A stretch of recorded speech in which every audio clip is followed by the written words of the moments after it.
प्यारे बच्चों, अस्सलाम वालेकुम। तख्ते सिया पे आपको जो नज़र आ रहा है एक बॉल, दूसरा बॉल, कुल मिला के हुए 2 बॉल।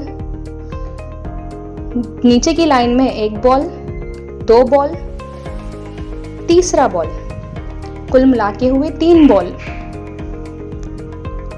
प्यारे बच्चों, तख्ते सिया पे आपको नज़र आ रहा है एक बॉल, 2 बॉल, 3 बॉल, 4 बॉल, 5वां बॉल और ये कुल मिला के हुए 5 बॉल।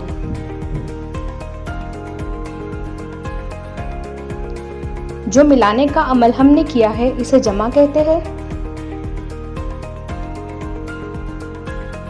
किसी चीज को मिलाना, इकट्ठा करना, इसे हम जमा करना कहते हैं। जमा करते वक्त जिस अलामत का इस्तेमाल करते हैं इसे जमा की अलामत कहते हैं, जो तख्ते सिया पर आपको नजर आ रही है।